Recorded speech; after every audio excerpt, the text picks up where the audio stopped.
homework for tonight?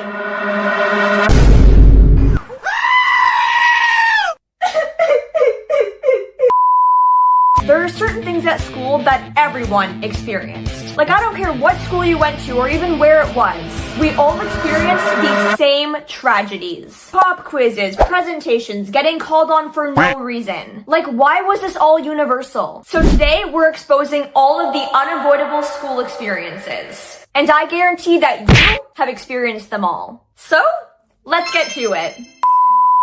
Starting off with the worst one, we have oral presentations. Because explain to me why the second you get to the front of the class, your entire body just malfunctions. Like, you can be completely fine sitting down, you understand everything, you memorize your lines, you know that you're gonna be okay. But the second you stand up there, your mind, it just turns off. Your heart starts beating like you just ran a marathon, your hands don't even feel like your hands anymore, and your voice just betrays you. It either goes super quiet like you're whispering a secret to somebody, or it starts shaking like you're on the verge of tears. And of course you notice it because you're now super highly aware of how horrible your voice sounds. So you're up there kind of panicking now because you're like, great, everyone thinks I'm an absolute weirdo. So now you don't even know what to say anymore. And eye contact, don't even get me started. Because if you look at people, it's awkward. But if you don't, it seems like you don't know what you're doing. So there's really no middle ground here. So you just end up looking at the teacher, looking at one random student, looking at the wall, and kind of doing a weird rotation. Overall, it's just horrible. Like, I remember one time I had a presentation and it went so disastrously wrong. Like, I practiced multiple times and I even knew the lines like the back of my hand. But when I get up there, I start talking in my mind, it just shuts off. So I just stopped talking. And it wasn't just a small pause either. No, like it was complete silence. So I'm just standing up there trying to figure out what I'm saying, and I'm like, French, And honestly, moments like that happen all the time in school. Like constant little stress over and over again. And I know for me at least, that kind of stress really starts to build up. Like it wasn't just about one test anymore, one assignment. It turned into me overthinking, feeling anxious over small things, and not really knowing how to deal with it. And that's when I realized I couldn't just ignore it anymore. I actually had to learn how to properly control it. And especially as a student, it's really important to understand how to deal with that stress. So that's why this part of the video is a paid collaboration with BetterHelp. BetterHelp is an online therapy platform that connects you with a credentialed therapist. You basically fill out a questionnaire, and they connect you with someone based on your preferences and their experience. Which is actually really important because finding the right person makes a very big difference in therapy. And for me, talking to a therapist really helped me with my overthinking and my anxiety. It truly, truly did make a difference in my life. Because instead of just sitting there overwhelmed, you actually understand what's going on in your brain and how to deal with it. One thing that I learned from my therapist that really helped me was to slow down in moments that my brain was really overthinking and going crazy. Like I remember one time I was taking a test and I realized I didn't know a lot of the answers, and that really caused me a lot of anxiety. So instead of making things worse, I took a pause and I focused on my breathing. I then brought my attention to just one question on the test instead of focusing on everything. And this allowed me to really just calm my nervous system. And it sounds simple, but it really, really helps. So if you've been thinking about trying therapy, or even if you just want to better understand yourself, or learn how to deal with stress like this, you can click the link in the description, or go to betterhelp.com/Auntie Charli for 10% off your first month. Anyway, presentations were bad, but getting caught on your phone was a different kind of fear. Because you always think you're slick. Like you have your phone underneath your desk, you're not even really looking at it, and you're kind of just like, you're being nonchalant, right? You're just scrolling, but it doesn't seem like you're scrolling. You think you're invisible, but then you look up and you notice that your teacher has been watching you the entire time, and they know you're on your phone. And they don't even say anything right away either. They just hold the eye contact. The very, very awkward eye contact. And now your stomach drops because you know that they know and you know what's about to come. They're gonna call you out. So now you have to put your phone away very slowly to make it seem like, hey, I wasn't actually on my phone, even though you were. And then, you try to act focused again like you were truly paying attention, so you give them the yeah, I know what you're talking about. I wasn't actually on my phone. And then they finally ask you, Charlie, what's the answer? And they're only doing this because they know that you don't know the answer. So they want to call you out. They're being mean. So now the whole class stares and looks at you like you're a menace to society. And because you don't know what the topic is, you gotta guess. Is it 12? We're in English class. Now, this next one actually makes no sense. Because how do you miss one day of school? One! And suddenly, everything in the universe happens on that day. You come back and it feels like you've missed 3 months. People are talking about things you've never even heard of. There's new assignments, new inside jokes, the seating plan changed, and the entire school is just somehow different overnight. And when you ask people what happened, they have the audacity to say, I don't know, nothing really, I don't remember. Like what? No, clearly things have happened. I missed literally the entire year somehow in one day. Because somehow there's 3 tests announced, a whole project assigned, the teacher explained something super important that everyone understands except for you. Half the class is like ahead 4 grades. Like, what do you mean nothing happened? It generally feels like when you're gone, Taylor Swift showed up and performed an entire concert in the gym. Mr. Beast gave out $10,000 to everybody. You went to Disneyland, and the teacher was in such a good mood that she gave no homework, free snacks, and free time all day. Like, seriously, this stuff only happens when you aren't there. Because if I would have known, I would have come to school if it was gonna be the best day ever. And it's even worse when you actually try. Like, you study, you sit there for hours at home just reviewing things. You go over everything, your notes, the teacher's notes, just literally every single source of material that we were taught. And you're like, okay, I think I'm actually ready for this. You go to sleep feeling prepared and maybe even a little bit confident. But then, the next day, you go sit at your desk, you're handed the test, and your brain, it's wiped. It goes blank. Like, you read the first question and nothing is familiar. You don't get it. It doesn't make sense. Which is so incredibly infuriating because you spent literally 7 hours studying. How can you not know this? So now you're just sitting there staring at the paper when anxiety creeps up into your chest because you don't know what's happening. Like, you're literally begging your mind to remember. You're like, please, I know we went over this. Just remember. But nothing comes to mind. It's still blank. And then you start panicking a little bit because you notice people are moving on. They're moving on from that question, but you're still stuck in it because your brain is betraying you. It's literally so stressful for no reason. But yeah, speaking of stress, pop quizzes were the worst because teachers would randomly decide one morning, hey class, pop quiz time! Like what? Pop quiz? At 8 a.m. in the morning? Are you kidding me? Like, I'm not even fully awake yet. And they always say it so casually too. Like, what? This is not a casual announcement. This is war. And the worst part is, the moment they say it, the entire class just goes silent because everyone is so collectively angry and in shock. You can literally feel the confusion in the room. Everyone's like, what? What's going on? And you start thinking, wait a second, what is even going to be on this pop quiz? Because it can be from last class, last week, something the teacher mentioned once in passing. Like, seriously, who even knows? It could be even something the teacher never even mentioned because, you know, they love to do that. So now you're flipping through your notes, hoping that can somehow help you, but you know it won't. You're doomed. I remember one time I had a pop quiz and I was already annoyed, okay? Because it was like 8:30 a.m. I was tired. I didn't want to be there and you're throwing a pop quiz at me? No. But whatever. I was thinking, okay, maybe it'll be easy. It's just a pop quiz. Maybe we'll be fine. But of course not. Of course not. We're in school. So I get the pop quiz. I don't recognize a single thing on that. Nothing. It's gibberish. It's gibberish. It doesn't make sense to me. So I'm just there, and I give up. I think I handed in after like 5 minutes because I didn't know what was going on. But hey, I was thinking that maybe I would still pass it and still get a decent grade. No. I got it back the next day, and I got a 5%. 5%. I hate school. And the thing is, even when you try to stay on top of everything, the teachers just move way too fast. Like, they're up there writing notes on the board, and you're at your desk trying to copy everything they're saying, but they keep moving. They just keep moving and moving and moving. They're going from slide to slide to slide, and you're over here you're not even done writing slide 1, and they're in slide 25. So you're just trying to keep up. You're like halfway through a sentence. And, of course, they're already erasing what you're trying to write down. So you're like, wait, I am not done yet. But you can't say that out loud because if you do, you're basically exposing yourself to the entire class that you're behind, which is, for some reason, embarrassing. So now you're rushing, you're trying to go as fast as you can, like you've turned into a flash. And your handwriting gets progressively worse. It starts off kind of normal, but by the end of the class, It's gibberish. Oh my God! You can't even read what you're saying. Like, when you go home to study, you're gonna have to be deciphering things because you're not gonna know what anything means. And then after all of that, you go home, and there's homework. And not just a little bit either. No. Like full-on mountains.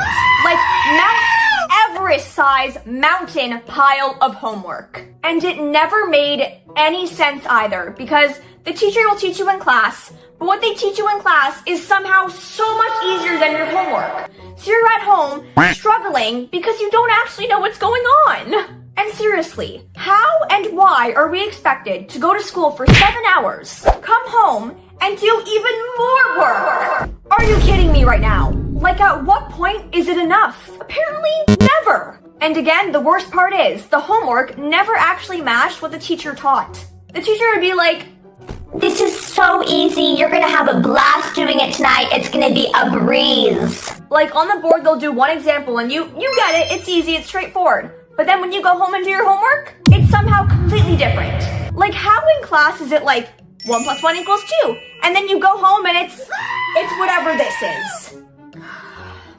Homework needs to be banned. Now, moving on, who else has tried not to cough in class? I know I have. You know, like when you have that itchy throat and you don't want to cough because if you cough, it's going to disrupt everybody and it's low-key embarrassing. So you try to hold it in, right? But you know that there is no winning this, okay? Because the cough will inevitably come out. But you still try to fight it. You're like, Stay down. Stay down. so you do everything you can. You hold your breath, you drink water, you really don't want to cough. So you're doing everything to prevent that thing from coming out. Like, you're sitting there trying to reassure yourself. You're like, it's okay, I don't need to cough, But your throat, it's dying and it needs to cough. Girl, you know we're gonna cough, right?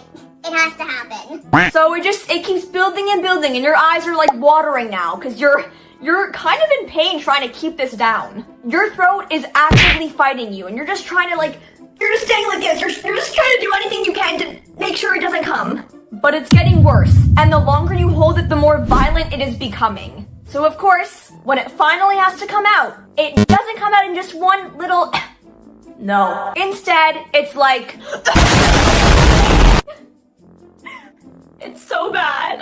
So now the entire class has obviously heard this because it sounded like a demon was coming out of you. So everyone turns and looks at you like you're a disgrace. You are a disgrace to society.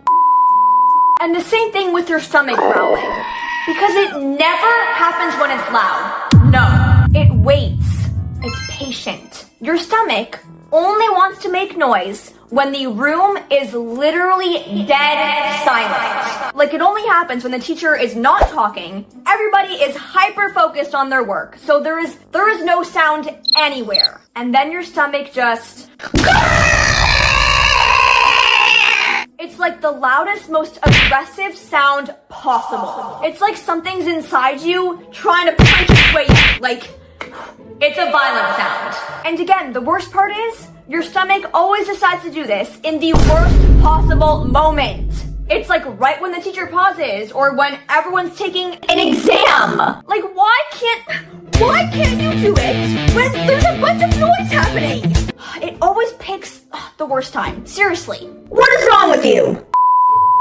And even attendance can go wrong. Because everything apparently has to go wrong in school. Like, during attendance, all you have to do is say, here! But for some reason, it never goes down that way. Like, your voice, it doesn't work, okay? The teacher will be at the front of the class and they'll be reading off the names like Johnny, Jessica. Then when they get to you, it's like your brain just doesn't want to work. Charlie. And your brain just lags, okay? It's shut off. It's not there. It's gone. It's in space. It's in Mars. It's gone. It is literally gone. So after they called you, nothing comes out. You're not talking for some reason. You're nonverbal now. So the teacher says it again. Charlie. And now you finally say it, but for some reason it doesn't come out right. It comes out kind of quiet. Here. So now you have to say it louder to make sure the teacher actually heard you. But because you're saying it louder now, it comes out so atrociously gross. Here. Oh my Why? God! Why did it come out that way? Why? You basically messed up the easiest word in the English language. Congratulations. looking at you like you're demented, and the entire class just thinks you're a weirdo. Because quite frankly, I guess you kind of are, because Why? Why did you sound like that? Why? like, I remember one time during attendance, my name got called, and for some reason, my brain just froze. It was gone, it logged off. But when I finally realized that she was talking about me and saying my name, I said, here! I never emotionally recovered. And calling your teacher mom? Whew, that was another level of embarrassment. Like, that one, it stays with you. It is not just a small mistake. It is a humiliation ritual, because it's never just a quick little, Whoops, sorry. no, it becomes this whole ordeal of shame and embarrassment. You know, the teacher's at the front of the class, they're teaching, and you raise your hand and say, hey mom. Mom?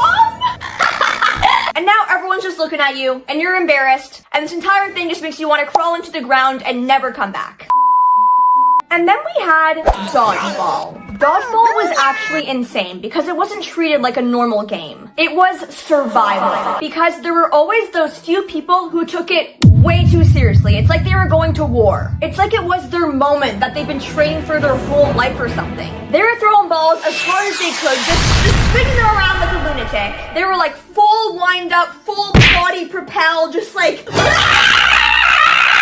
they were going crazy. Like, why are you throwing it like that? We're literally just in gym class. We're in second period. And then now everyone else is trying to survive because we have these crazy people that are just really throwing them at our heads. So you're standing there, trying to dodge balls left and right, trying not to make eye contact with anybody, slowly backing up, hoping that they'll pick someone else as a target. But it's too late. Because Johnny over there, he looks at you, and you know it's your time. You're next! You try to back up, hoping that he won't actually choose you, but he does. Because he takes that ball and he whips it as hard as he can, and it hits you right in the head. And it is the worst pain that you have ever experienced in your life. But because you're in school, you can't admit that it hurts. So everyone's like, oh my gosh, are you okay? And you nod and you smile and you're like, I'm fully good. meanwhile inside, you're crying. But yeah, looking back, school is basically just a bunch of very stressful and specific situations that everyone went through. If you enjoyed this video, make sure to give it a big thumbs up and hit that subscribe button down below, because why not? Halfway through the math test, I literally pooped my pants. And the worst part is, I just sat there pretending nothing happened. What? Hey everyone, and welcome back to my channel. So today I'm reading your craziest school confessions, and some of these are insane. You're in for a treat. Let's get to it. In grade 6, I really had to poop, but my teacher wouldn't let me go to the bathroom because we're doing a math test. I tried to hold it, but halfway through the test, I literally pooped my pants.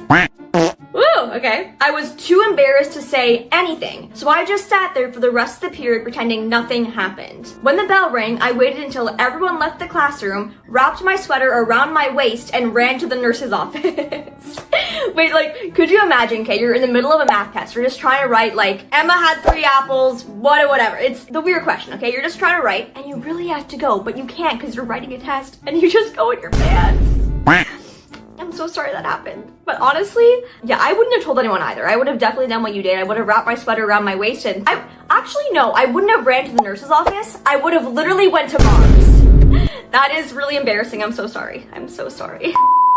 One time, I accidentally called my teacher mom in front of the entire class. Been there, done that. It sucks. The worst part, though, is that he was a half-bald, middle-aged man. Yeah, so I really hope your mom doesn't look like that, because, yeah, I feel like your mom wouldn't look like that. So yeah, definitely not your mom, but it's okay. Happens to the best of us, okay? It's okay. It's okay. You're all right.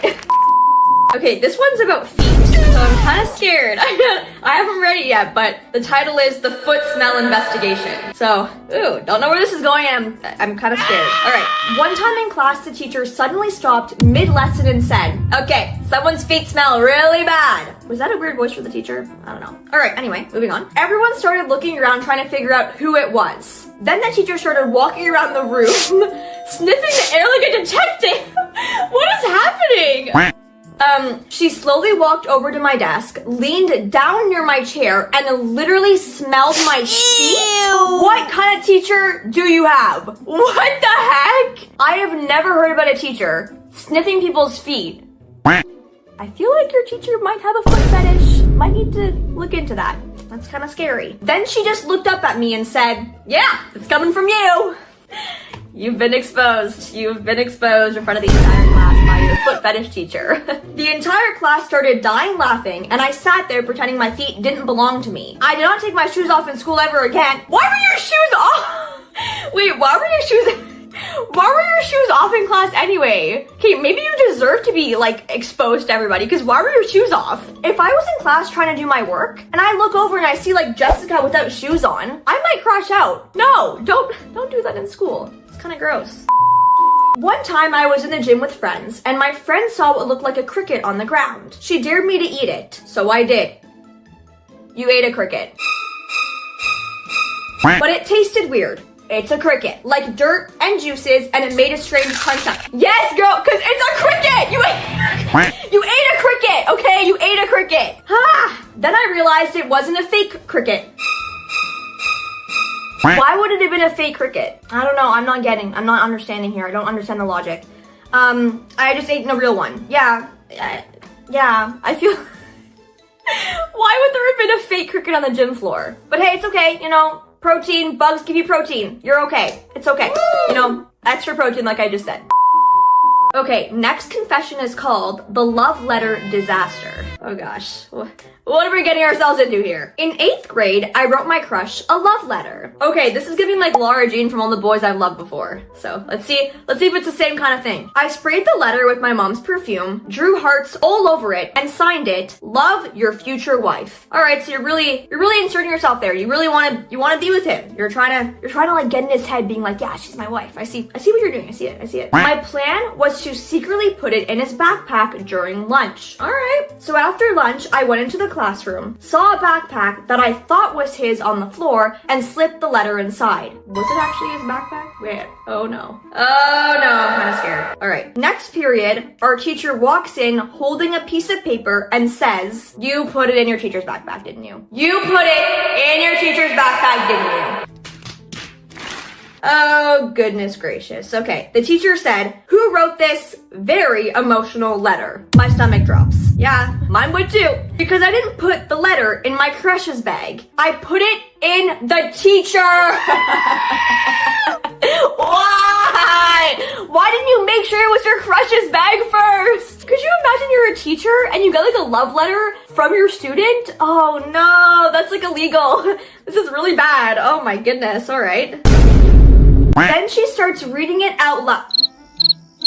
No way she just did that. Okay. When I see you, my heart does backflips like a gymnast. Okay, so you definitely like this guy a lot because that's kind of poetic. The entire class slowly turns to look at me. My crush is laughing. My best friend is crying laughing. And at the end of the letter I had written, "Do you like me? Circle yes or no." The teacher pauses and writes, "See me after class." Okay, yeah, that's kind of an embarrassing one. Yeah, but honestly, your teacher betrayed you. Why did your teacher read it to the entire class? Like, that was really not necessary. I feel like she could have just, like, threw it out or something. Like, if I was a teacher and I got that letter, I would have just been like, oh. First of all, one, it's kind of illegal if she actually thought it was for her. So, because I wouldn't want to go to prison, I would just throw it out. Wouldn't even discuss it. So, your teacher kind of betrayed you there. I'm sorry. One time, my teacher walked into the bathroom while I was literally using it. Oh my god, okay. I was still wiping. I have never emotionally recovered. I would not either. Like, imagine, okay, you're in the bathroom stall in school, okay, you're just trying to do your business. You're literally mid-wipe. Your teacher walks in, you make eye contact with the teacher that you literally see every single day, and we'll probably have to see tomorrow, and the day after that, and the day after that. So now you have like this, let's move on. This one is called the bald teacher eraser incident. Oh god. Okay. One time I decided it would be funny to prank the strictest teacher in our grade. Why would that be funny? He is the strictest teacher in your grade. Why would that be funny? This is a disaster waiting to happen. All right. He was completely bald. All right. Okay. So So while he was writing on the board, I threw an eraser at him from across the classroom. Why? He's the strictest. All right, let's just see where it goes. Okay. And somehow it stuck to the back of his head. The entire class immediately went silent. He slowly turned around and said, "Who threw that?" And without even thinking, I blamed the class nerd who was sitting next to me. No! Why? Like, no! That's so mean! Oh. He immediately starts defending himself like, "It wasn't me, I swear!" But the teacher didn't believe him. Poor nerd guy. Oh my god. I also don't like using the word nerd, so we're gonna call him Johnny. Poor Johnny. What the heck? Alright, so now the poor guy is getting lectured for something he didn't even do. Meanwhile, I'm sitting there trying not to laugh because the eraser is still stuck to the back of the teacher's head. How sticky was your eraser? That's really weird. Okay. But no, I feel bad for Johnny, guys. I feel bad for Johnny. Poor Johnny was just trying to do his schoolwork, and then you decided to throw an eraser at someone's head, and then you blamed it on Johnny? Johnny didn't do anything! Poor Johnny, man. One time during science class, our teacher stepped out of the room for a few minutes. Our class had a balcony that looked down into the courtyard, and I thought it would be funny to test gravity by dropping my entire lunch, a full tray of spaghetti, over the railing. Why would it be funny to test gravity? Is gravity gone right now? Am I floating in space? Am I in space? Okay, anyway, let's see where this goes. So I lean over the balcony and drop it, and of course, it lands right in front of the principal. This one's on you, I'm sorry. He looks down at the spaghetti and then slowly looks up, and there I am, standing at the railing, holding the empty tray. The whole class goes silent. I wonder why, because you just decided to test gravity by dropping spaghetti everywhere. That's lovely. I panic, run downstairs, and try to act like I just found the spaghetti on the ground. Dude, everyone saw you up there. I don't think running down is gonna help. Oh my goodness. All right. But the principal is already standing there by the spaghetti, and he hands me the tray and goes, "Since you seem very familiar with the spaghetti, you can help clean it up." So I had to stand there, holding a tray of fallen spaghetti, while he explained to the janitor what happened. And I smelled like tomato sauce for the rest of the day. Yeah. Again, I think gravity's always here. I feel like we shouldn't be testing it with a tray of spaghetti off a balcony right in front of the principal. Yeah. Probably not a good idea. Don't recommend doing that. Don't do that. Yeah, or this will happen. One time I farted in class and people started complaining about the smell. My teacher said whoever did it had to stand up and apologize. Okay. What grade are we in? So I stood up and You stood up and apologized? Oh my god, I would have went to my grave with that. I wouldn't have told anyone that it was me that farted. No way! Why did you admit to it? Worst moment of my life. Yeah, dude, I wouldn't have admitted to that. You're better than me. I would have went to my grave with that. No, nobody would ever know. This one is called the projector search history disaster. That's a mouthful. Okay, let's see where this goes. During class, my teacher asked me to connect my laptop to the projector so I could show my presentation. So I plug it in and my screen pops up on the projector for the entire class to see. I'm kind of scared. What is on your screen? I'm scared. But instead of my presentation, the whole class sees my Google search history. No! Wait, my search history isn't bad. Like, it's not inappropriate, but I don't want people to see that. There's some things I look up there that's like embarrassing, okay? This is my nightmare. This is scary. And right at the top was, why do my armpits smell like onions? That's okay, maybe deodorant would help. I don't know, but it's okay. The entire class just goes silent for a second, and then everyone starts laughing. Yeah. That's a very specific search, so yeah. All right. My teacher slowly looks down at me and goes, "That's a very specific problem." Hey, that's what I just said. That's a very specific problem. I have never unplugged a laptop faster in my life. Hey, honestly, it's okay. Honestly, everyone kind of gets smells from there sometimes. It happens to the best of us. Some people have oniony smells, I guess. Some people have other smells. You're not alone, okay? It's okay. I'm here for you. We're all here for you. It's okay. I was the reason my school hall caught on fire. What? I was 13, and one of my friends brought a lighter to school and started playing with it. Why bring a lighter to school? I feel like that's not okay. All right. We were standing outside near the hall where there was a low roof over the entrance. I kept telling him to stop because he was going to burn someone. Okay, so I guess he was still playing with it. That's kind of, okay. He wouldn't listen. So I got annoyed, grabbed the lighter from him, and threw it up onto the roof so nobody could use it. Why onto the roof though? Why onto the roof? Out of all the places, like just take it and like put it in your pocket or something, or like, I don't know, break it somehow? I don't know. Is that dangerous? I don't know. Then I realized something. The lighter was still on.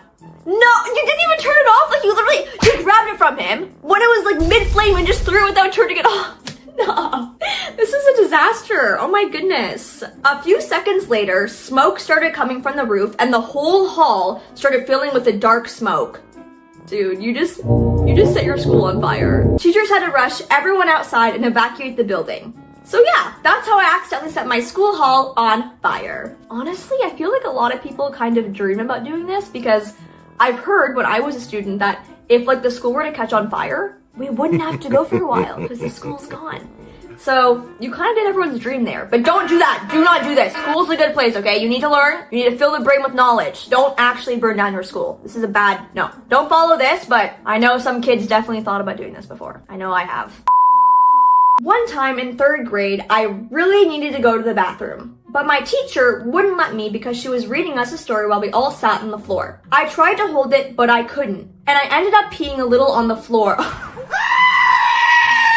Since we were all sitting cross-legged on the carpet, nobody really noticed at first. I guess that's good. A few minutes later though, the teacher stopped reading and said, "Did someone spill water on the floor?" I looked around pretending I had no idea what she was talking about. Everyone just shrugged. And she said she'd have to call the janitor to clean it up. And I was sitting there extremely relieved that everyone thought it was water. Wait, I feel bad for the janitor. No! Because the janitor's gonna come and like clean up this like water, but it's not water, it's pee, because you peed on the floor. Wait, I feel bad for the janitor, guys. Oh no. The next confession is called the mascot costume theft. Sounds interesting. All right, let's see. It was the last period of senior year and everyone was just sitting around waiting for the bell so we could leave for summer. First of all, so valid because the day before summer break, like I swear every single student is just counting down the seconds until the bell rings just to get out of there, to get out of prison. Like, that's very valid. All right. Someone started talking about how the school mascot costume had gone missing earlier that year and nobody ever found out who took it. And without really thinking, I just blurted out, "Okay, everyone needs to know something. I accidentally stole the mascot costume." How do you accidentally steal a mascot costume? How is that an accident? All right. Kind of bad. Everyone just stared at me, so I had to explain. A few weeks earlier, I had borrowed the giant furry eagle mascot suit from the storage room for a prank with friends. Borrowed? You stole it. You didn't borrow, you stole it. Someone saw me waddling through the cafeteria wearing it while trying to avoid the janitor. What the heck? I panicked, hid it in my locker, and even wore it once to scare the football team during practice. Okay, so first of all, you stole the mascot costume. Then you decided to scare people with it. You're kind of bad. Why? Why are you doing this? By the time I finished telling the story, the entire class was crying laughing, and the teacher just sat there looking at me, half horrified and half impressed. Well, I guess, like, technically, you did get away with stealing it for, like, however long that was, so I guess you stole it, that's kind of cool, but also bad. Again, you stole a mascot costume. Don't do that. Don't do that. One time, I had to present a project in front of my entire class, and I was the first person presenting, so everyone was completely quiet and paying attention. Wait, that's actually really true, because the first person that goes, I find that people are paying more attention, but then as the presentations go on and on and on, people get bored and like zone out. So really, if you're scared to present, people are not actually really listening. So you shouldn't even be scared, honestly. Okay, I'm standing at the front of the room reading my slides, trying to sound confident. The room is silent. And somehow, at the worst possible moment, I fart. No! And not like a quiet one. It was loud enough that the entire class heard it! Oh my god, no! Oh my gosh, that would be so... I would move. I would move countries. I can't. The room goes completely silent. So I try to pretend nothing happened and just keep reading my presentation. Okay, good for you for trying to like persevere through it, you know? Trying to get through it. That's actually really good. But then this guy in the back of the class just yells, "She farted!" Rude. Like, He just exposed you. That's actually so rude. Why did he do that? The entire class starts laughing. And my teacher is just staring at me like this. And I had absolutely no idea what to do. So I just stopped my presentation, walked out of the classroom, and stood in the hallway. Wait, that's so bad because, like, 1, you were already presenting first, which is already, like, courageous to do. 2, you farted, which is really embarrassing and I'm so sorry. But you tried to persevere, like, you tried to keep going. But then you had Mr. freaking Josh over there, whatever his name was, expose you! I'm sorry. Anyway, those were some of the crazy confessions that you guys sent in. They were definitely intense, embarrassing, and entertaining. So yeah, if you enjoyed the video, make sure to hit the thumbs up, hit that subscribe button, because why not? Bye!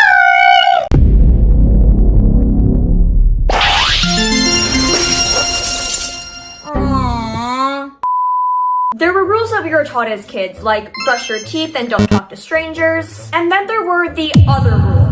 The ones that no one actually taught us, but we all followed anyway. Like, don't let your leg hang off the bed, step on a crack, your mom's back was done. If you swallow gum, it lives in your stomach for 7 years. Like, who started these rules? Was there a kid meeting I missed or something? Because somehow, every single one of us was living by the exact same unspoken laws. So today, we're finally talking about them. Let's do it.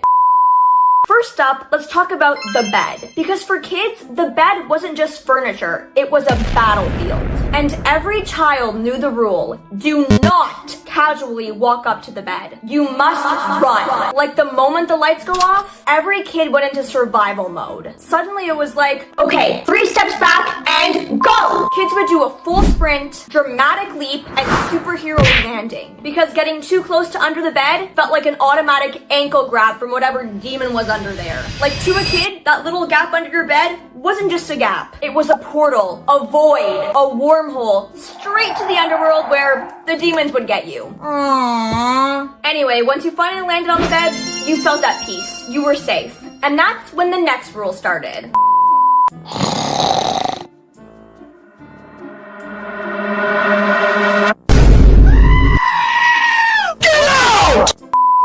The bed wasn't just a landing pad. It was a fortress, a safe zone, a protective bubble, but only if you followed the rules. And at the top of that list, do not, and I repeat, do not sleep with your leg out. Like, not even a toe, not even a pinky toe. For if you do, we all knew that the monster under your bed would grab you. Because every kid had the same thought. If even one molecule of my foot leaves this blanket, I'm done. Because the second anything crossed that border of the blanket, boom, straight to the underrealm. And what's kind of funny is no kid actually questioned this rule. Like, why does the monster only like feet? Why not arms? It was honestly just an accepted fact. A childhood fact. Like, honestly, kids would literally be sweating under that blanket like a rotisserie chicken before they would ever consider putting a leg out. Because at the end of the day, it was better to suffocate than get grabbed by a weird monster with a foot fetish. And once kids survived the bed jump and the leg grabbing demon, the next battleground was the bathroom. Because for some reason, every kid believed that the shower curtain was hiding a criminal behind it. Like, kids would walk in, turn the light switch on, and immediately switch into FBI mode. So they'd go up to the shower curtain, swiftly rip it open to usually reveal nothing. Because honestly, there was never anything there. It was an irrational fear, but we all had it. But kids always had to check because you never know. We didn't want to risk it. Now let's talk about food laws. Because kids acted like they were running some sort of underground health department. Let's start with how we all believed that swallowing gum would make it stay in our stomach for 7 years. A kid would accidentally swallow a piece of gum and freeze mid-chew, like they'd been shot with a tranquilizer dart. Their eyes would go wide in panic, and then the announcement would come. Guys, I swallowed it! So then the entire friend group would act like a medical emergency had just started. People would gasp, back away, and just like be panicked. They'd be like, bro, you have 7 years left. Start saying your goodbyes. And the kid who swallowed it went into full-on crisis mode. They'd be pacing around the playground just contemplating their life decisions. Honestly, it was full-on panic. Then came the seed myth. Kids treated fruit like it had some sort of biological consequence to it. Like one wrong swallow and your entire future was ended. If a watermelon seed went down the wrong way, kids acted like they had just signed up for parenthood. Congratulations, you're pregnant with the watermelon. And then the panic always hit instantly. A kid would stop chewing, stare straight ahead, and slowly put their hands down to their stomach like they were feeling for movement. The whole ensemble. They'd start imagining roots forming, roots growing around their ribs, leaves bursting through their shirt, just like everything. Kids genuinely believed that they were about to become a full-on watermelon. And now, we can't forget about the 5-second rule. Like whenever food hit the floor, everything stopped. Because we all knew that you only had 5 seconds to grab that food before the germs took over. So then, the ritual started. The kid who dropped the food, they'd do a lightning bend down to pick it up as fast as they could. Because again, once those 5 seconds passed, everyone agreed that that food had turned into poison. And once they picked it up, they'd look at it and start blowing on it. Because apparently blowing on your food gets rid of all the little bacteria that were on it. It like sterilizes it somehow. That's definitely not true, but we all do it. So then suddenly the food turned into floor trash into a 5-star gourmet meal. All because we were able to pick it up in less than 5 seconds. Because kids generally believed that germs acted like some sort of cartoon villain that threw their hands up and said, Dang it, they picked it up before 5 seconds. We've been neutralized. Now let's move on to the living room, because even that had its own set of rules. It could be a perfectly normal day. Sun shining through the blinds, cartoons playing, nothing dramatic happening at all. And then, out of nowhere, the atmosphere shifted. Something in kids' brains just flipped. A tiny voice whispered the most dangerous sentence in childhood history. The floor is lava! And that was it. Instant chaos. And the floor didn't gradually warm up either. No. It transformed into molten, boiling lava within like 0.2 seconds. No countdown, no briefing, no time to prepare, just boiling. 1 second kids were just walking normally, and the next they were just trying to bounce on down to any furniture they could. Like couch cushions, they somehow became lava resistant, and kids just really wanted to get onto them. They were the safe zone. The coffee table, that became a little safe point. The armchair, base camp. Because everyone knew that you could not be on the floor when the floor was lava. And then there was the emotional law. Never, ever leave a toy behind. I'm so sorry, I didn't mean to. This one honestly hits different because it wasn't about monsters or the floor is lava. This was about loyalty. Kids treated their toys like tiny plastic friends with emotional lives. If a toy got left in the car or dropped outside, it instantly turned into a rescue mission. Kids would sprint back like they were storming a battlefield, convinced that the toy was crying and shivering just alone out there. Because in a kid's mind, toys absolutely had feelings of their own. Like you leave one toy behind, and the guilt, it's unreal. Kids would imagine the toy just sitting alone in the dark like, Wow, that's it? After everything we've been through? and even a toy falling off your bed in the middle of the night felt like personal failure. Kids would wake up, see it on the floor, and whisper, I'm sorry, I didn't mean to! And not gonna lie, I kinda still feel this way about my stuffed animals. Moving on, let's talk about the outside rules. AKA, if you see a hill, always roll down it. Like, no hesitation, no thinking, you saw that thing, and you were tumbling down it like a tumbleweed. Like, literally, a kid could just be standing at the top of the hill normally, and then suddenly decide, yeah, I'm throwing my entire body down that thing. And once the rolling started, there was honestly no stopping it. Kids would tumble down that thing like loose laundry in a dryer. Grass in their hair, dirt on their face, limbs flinging around like crazy. And once they hit the bottom, they'd stand up all dizzy and wobbly like a newborn deer. Yet, they'd have the audacity to say, let's do that again! Like, I remember one time I rolled down a hill way too fast. I had completely underestimated the slope. And halfway down, I realized I wasn't slowing down. I was accelerating. There was no way that I was gonna be able to stop rolling because I was going so fast and it was just picking up speed. It was then that I started to panic because I was like, oh my gosh, I am for real not slowing down here. Like, woo! I'm about to fly off the face of the earth right now. And keep in mind, I was trying to stop. I was trying to do anything I could with my limbs to just help slow it down. But it didn't work. What did slow me down though was a bush. I was basically catapulted into a bush. So yeah, I basically slammed into a bush and I came out looking like a wild squirrel. I was disheveled and in immense pain. Low-key worth it though because rolling down hills was pretty fun. And then we had the most sacred law of all. The pinky promise. Like honestly, a pinky promise wasn't just a pinky promise. It operated like a full legal contract in the kid world. It honestly carried more authority than any written agreement, any adult contract, and honestly just any government document ever created. Because when two kids locked those fingers together, you could never break it. For if you did, that wasn't just a small mistake. It was a catastrophic betrayal. Basically, if someone broke one, they were dead to you. They were out of your life. They are no longer your friend. Because again, a pinky promise, those mean business. Honestly, those should be used in like court or something, because I swear, people take pinky promises more seriously than actual documents. And then we have the rule that can turn any calm moment into a full-on foot race. The rule that could break friendships and trigger absolute chaos with just one sentence. That's when there's a rotten egg! That phrase, it had power. It didn't matter what kids were doing. They could be coloring, eating a snack, playing outside, doesn't matter. Because the second that phrase left someone's mouth, every kid within a 20-foot radius turned into Olympic sprinters. Kids ran like their entire reputations depended on it. Like being the rotten egg wasn't just being a rotten egg, it was like social failure. Like kids would honestly act like the loser would actually morph into an egg. Anyway, moving on, let's talk about the classics. For example, never ever step on a crack or you're gonna break your mother's back. This rule turned every sidewalk into a high-stakes obstacle course. Kids would walk like undercover agents trying to jump over laser beams. Because one wrong move and there goes your mom's back. Broken. Like the pressure was just insane. Because kids would be walking down the sidewalk, look down and realize, I stepped on a crack! And obviously, instant panic would ensue because now you felt guilty and you were scared that you actually broke your mother's back. So the kid would speed walk home like, Mom, please still be standing, please still be standing, please still be standing!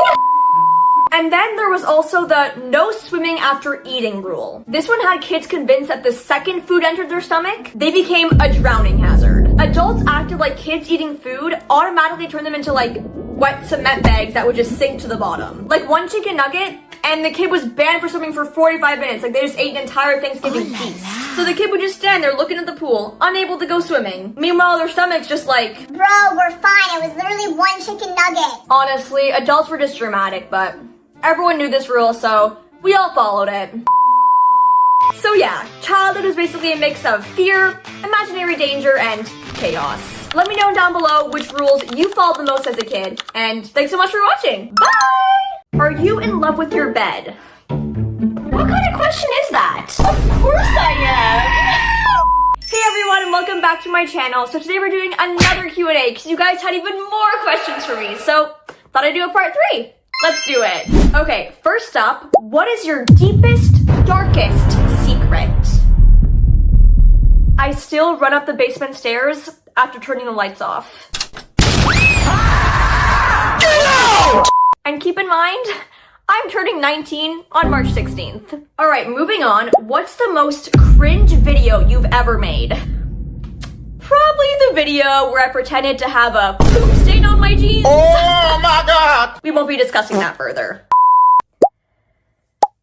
Do you have a boyfriend? Are you dating someone? Another question you guys love to ask. Are you still single like a Pringle? Yes, very much so. Okay, now, is being a YouTuber stressful or embarrassing? It's definitely not embarrassing because I actually love making content for you guys. Obviously, when I'm maybe posting this stuff, that's a little bit embarrassing, but no, I honestly wouldn't say it's embarrassing at all. It can be a little bit stressful though because as a content creator, you don't necessarily get breaks. If you want a break, then you have to kind of stock up on videos beforehand. For example, in school, you have winter break, spring break, and you kind of get time off there. But for me, I don't really get time off. And if I want time off, like I said before, I have to stock up on videos like a week prior. But it's so worth it because I love making you guys laugh and I'm just very passionate about making videos. Next question is, do you have a diploma? Yes! I'm so smart. Next we have, what do you do in your free time? I love to cook. I also love to work out. Bruh. And I really enjoy hanging out with my friends and family. Where do you get your ideas? So I either get inspired by other creators, I obviously would give credit, of course, or maybe my real life experiences, so if I experience something in school, then I might make a video about that, or simply just ideas that pop into my head randomly. Like, there's been times where I'd wake up at 3 a.m. and I would have a really good idea, and I had to go write it in my notes. Next we have you ever pooped yourself in school? Yes. Disgusting! Okay, no, I'm just joking, that's never happened, and I hope that never happens. Like, oh god, could you imagine that? If that's ever happened to you, here's an award or something, because, you deserve this. Okay, next up we have, what video made you go viral? So, like I previously mentioned in the other Q&As, I went viral back in 2020 on TikTok for ASMR book crushing. I think it was this video that went viral first. But if you're asking for YouTube specifically, my very first viral video was probably Today we're going to be learning about... But in January of last year, I posted a video that went very viral. I think it got 150 million views. And I think it was that video that really catapulted my account to where it is today. Now, what is your fave outfit and least fave outfit? I'll show you. Oh, yeah. Ew! Have you ever had an accident while doing a skit? Yep! Sadly, I have. I actually drowned in a trash can filled with water. Ah! I even made an entire story time on that, so if you haven't watched that, I would go check it out. It was traumatizing. Okay, now, are you gonna get a car soon? I actually got one back in October. Let's do a car tour.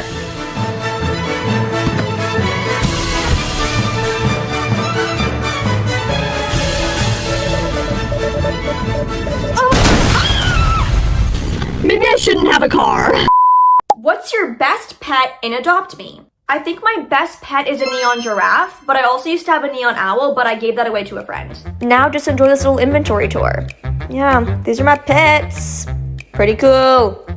Okay, moving on we have, if you weren't a YouTuber, what would you be? If I wasn't a YouTuber, I would definitely be in college right now, and I think I'd be doing kinesiology or something in the human sciences. Because my goal since I was 12 was to be a surgeon, but now obviously I do YouTube, which is so vastly different, but yeah. So again, if I wasn't a YouTuber, then I was really hoping to become a surgeon one day. I have a really big question. Can you please tell us the name of the YouTube channels you made when you were a kid? Fine, but don't judge me, okay? The channel name was Scarwin. Again, please don't judge because these videos were so cringy. Hey guys, you're watching ALB and this is my first video that I've ever uploaded on YouTube. Okay, now, what's your wallpaper? So I'm gonna show a little screen recording here about what my phone looks like. I'll do a little phone tour.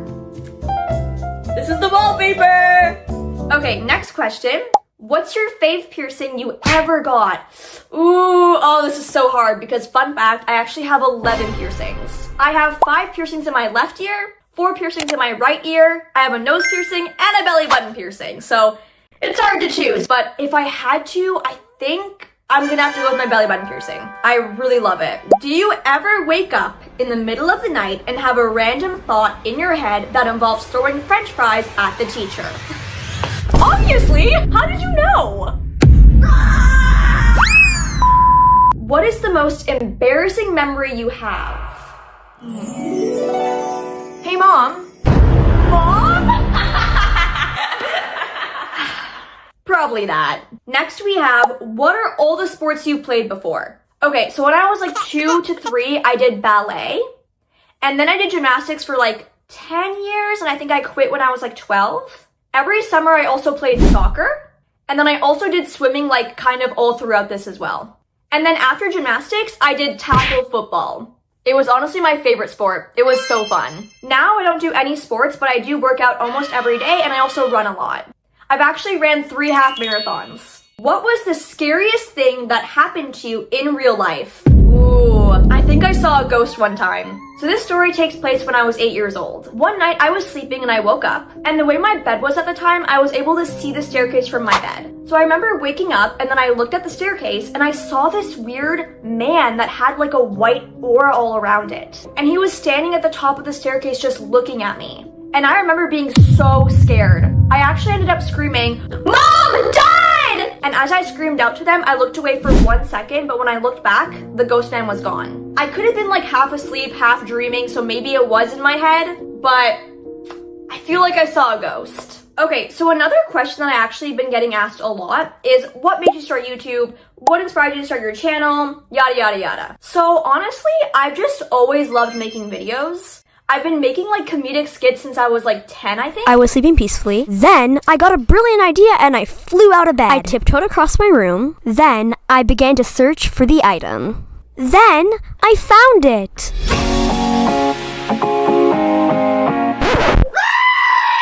He needs some milk. Hey guys, I found the microphone. Then I realized it wasn't going to be good enough. So I bought a microphone at Walmart. I can't really whisper, so yeah, it's not really going to be ASMR. Sorry if I breathe really loudly. It's only because I like them big. I like them chunky. Do you have tingles yet? Wet wood, wet wood, wet wood.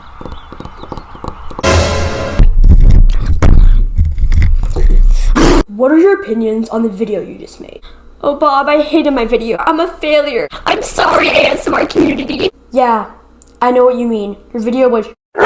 Curse you, Bob.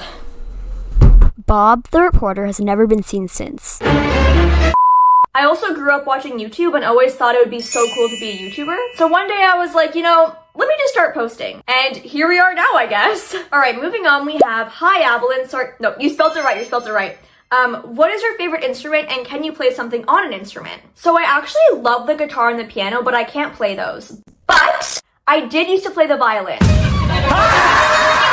That was 4 years ago though, so let's just say I don't remember how to play.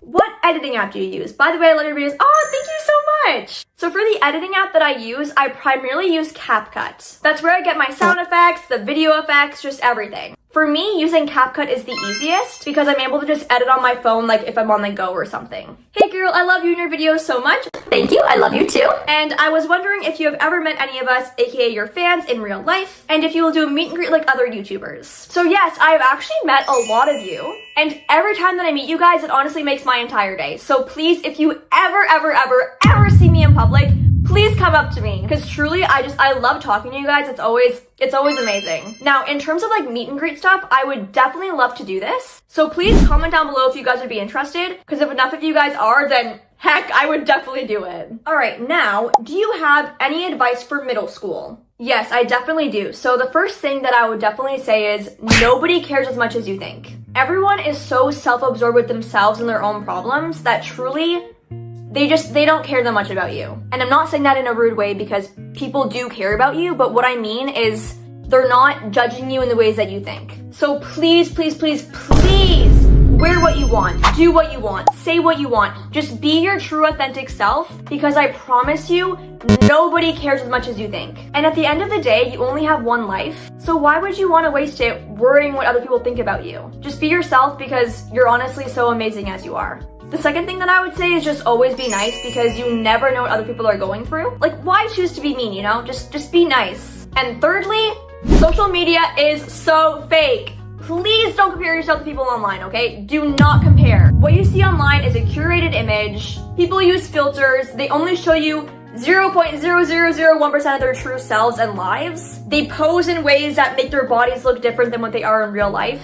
And again, social media, it's so fake, so please don't compare because you are so beautiful inside and out as you are. Okay, so now, what are your top 3 favorite movies? And I love your content. Thank you! So I think my top 3 favorite movies are Shawshank Redemption, She's the Man, that one is so funny, and probably, I'm not gonna lie, K-pop Demon Hunters is really good, so that might be my third one. Also, I'm on the hunt for new movies, so please let me know down below your favorites. What's your favorite video you've made?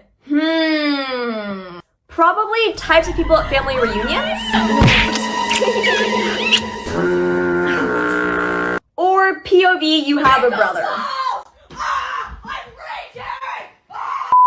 Now it's time for bloopers. Are you AI? You seem unreal. No! What is your deepest, darkest secret?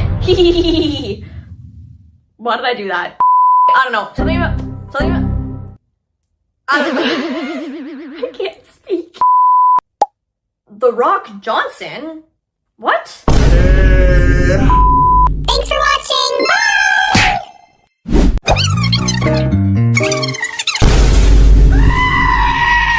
Bye!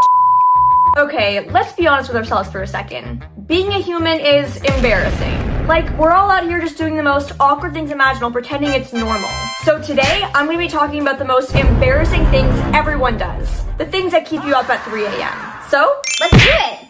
Let's start strong with the accidental spit. You know exactly what I'm talking about. You're mid-conversation, everything's normal, and then suddenly your mouth decides to betray you. A tiny droplet of saliva goes launching out of your mouth like it has its own dreams and aspirations. Like it woke up that morning and decided, I'm gonna ruin your life today. and of course, it never lands anywhere harmless. No, it always lands right in the middle of their face. And the worst part is, they always notice. Always. Because, I mean, who wouldn't? You just got slapped in the face with saliva. So, of course, they do that tiny little flinch they do, the little like, oh, yeah, that hit me. Then they pretend that they didn't feel it, which somehow makes it 10 times worse because we all know you felt it. I saw it hit your face. You felt it smack you. So, we both know it's there. I even remember one time I was talking to a guy I really liked. Like, really liked. And mid-sentence, I saw this tiny drop of saliva go flying out of my mouth in slow motion. I swear I heard dramatic music when this happened. And then it lands right on his lips. His lips! And of course it makes a tiny little oh face because he felt it happen. Meanwhile, my brain goes into panic mode because I really liked him and now my DNA's on his lips. So, of course, I was absolutely mortified and I started to decide how I would escape town. Should I get a new identity? Should I just run away? Should I join the circus? Like, I gotta get out of here. This is way too embarrassing. Anyway, moving on, now we have the accidental wave. This one is universal. You know, someone waves, big smile, lots of enthusiasm, looking like they're greeting their long-lost soulmate. And your brain immediately goes, Oh my gosh, they love me and they're definitely waving at me. so, of course, you wave back, and not a subtle wave either. No. You full-on commit. Full arm extension, full wrist action, you're waving your life away. Soon, though, you realize that they were not waving at you. There was someone standing behind you. This is bringing back flashbacks. I can't deal with it. It's way too embarrassing. But wanna know the worst part of this all? It's the emotional whiplash. Because you go from, wow, people actually like me, to, oh, I'm just a background character. I'm an NPC. So now you're standing there like a complete NPC, not knowing what to do. Like, do I walk away? Do I pretend that I'm on a phone call? Do I just get off the face of the earth? Like, I don't know. Anyway, if that wasn't enough social damage, let's move on to something that should be illegal. Somebody walking on you using the washroom. This one is actually traumatic because you think you locked the door, you swear you locked the door, you even did that little jiggle test to see if you locked the door. So you're in your little bathroom bubble, scrolling on your phone, minding your own business, and suddenly the door swings open like a horror movie. Like the villain has literally arrived. And you make eye contact with the person. And they make eye contact with you. It's honestly the worst eye contact in existence. One time this actually happened to me in Starbucks. A Starbucks. I was literally mid-squat and this poor lady just comes right in. We lock eyes, time stops, and she goes, Oh, sorry. like that fixes anything. You're literally seeing me in my most vulnerable state right now. And the worst part of it all, I had to walk out that bathroom and make eye contact with her again because she still had to go and was waiting for me to get out. Everything about it was horrible.